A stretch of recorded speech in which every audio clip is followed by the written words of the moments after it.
Well, let's go to the next question, which is very fitting. This person is sort of asking, how can they make output more fun? They want to write and speak better, but they would almost always rather just input more. They've started doing some shadowing, but only for like 5 minutes at a time or less. And besides that, they're like chatting in Discord servers, but they don't really know what to do to end up doing more output that is actually engaging and doesn't make them want to just stop after 3 minutes. Yeah, so this is sort of like a weird side effect of the input-based methods, is that eventually input becomes so easy and fun, you forget what it's like to work at the language, and you have to like relearn how to work. And if you think back to like when you first started input, it was an enormous amount of work learning the words, learning to understand, learning to read, learning to listen. But when you get to a point where you can understand comfortably, you kind of forget that you used to work at the language. And so the idea of putting more work in, doing the output is, it's work, it's a challenge. So first thing I would say is ignore shadowing. As I mentioned, shadowing really is an advanced technique. It's too hard for most people. I still cannot do it effectively. There are other pronunciation processes that you can do that are easier to do upfront when you're at a lower level and are generally more beneficial. I would say though that from your perspective, you actually want to focus on the idea, converting ideas into words. And so, as I mentioned, you've got two options. You've got writing or speaking. Those are the two basic domains. Now there are a bunch of different types of writing and speaking you can do. So you can do this intensive writing where you're sitting down with a dictionary and you're writing, and then when you hit a block, you go look up the word that you forgot, or you look up the phrasing that you forgot. You're trying to intensively write and get something correct. That process, some people like, some people hate it. So there's extensive writing where you don't look anything up. You just deal with the blocks, and you don't, if you hit a block in the middle of a sentence, you can't complete the sentence, just hit enter and start a new sentence. So that's just to help you develop a little bit of flow of getting your ideas out. Those are both nice because you can do them by yourself. And then you can actually take your writing and you can reread it. You can get it corrected. You can take it to a tutor and get it corrected there. That is a way for you to help do writing. I personally have struggled with writing. I have done, I have a list of like 80 small talk questions that I was answering, and I was answering like one every single day for 3 weeks.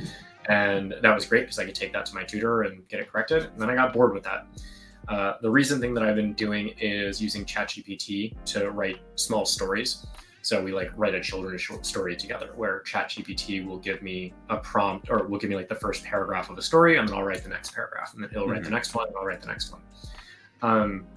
So those are different ways to do writing.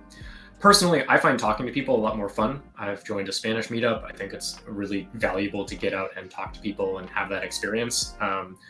There's social pressure. You learn things that are very, you would never get from artificial immersion. You learn when you're actually interacting with people.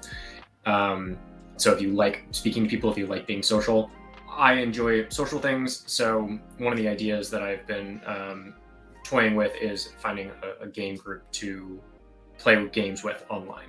Board games. Board games or video games, or Among Us, whatever you can think of, whatever you like to do. Board games are interesting to me, and I know that Ben likes board games, so yes. Having the two of us go do that together is helpful for me, because as much as I love social things, I'm also kind of introverted, and there's some activation energy.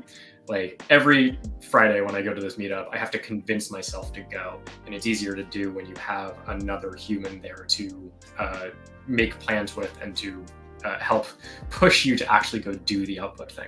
You're sitting in the car outside, hyping yourself up, like, I can do this. I can do this. Yeah. Hola, ¿cómo estás? Hola, ¿cómo estás?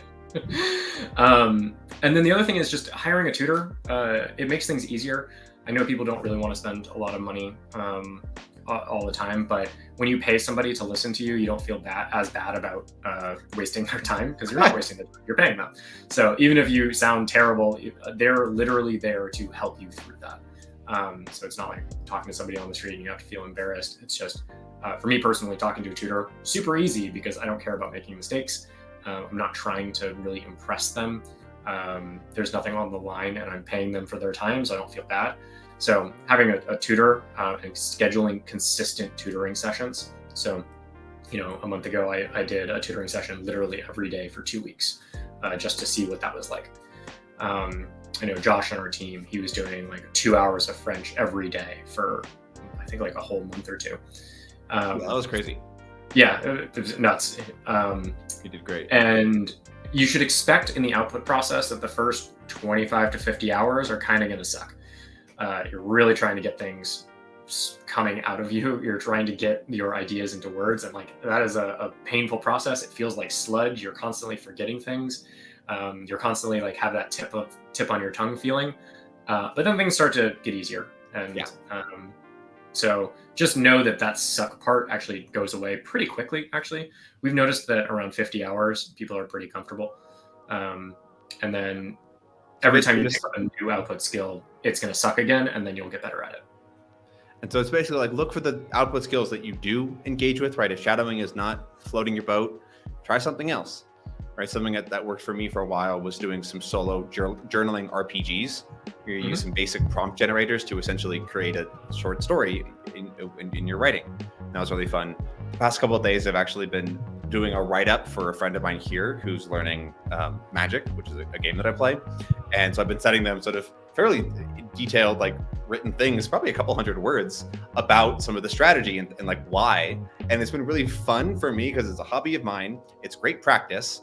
And it's like just it's connecting with another human. So like if you can find somebody like that, I don't know if you can if you don't live somewhere, but that's another thing I personally am really enjoying. So yeah, awesome. Lots of options. Find the thing that you're interested in, try a bunch of stuff, see what you're interested in, but then assume that it's going to suck for a bit, but not for that long. Great.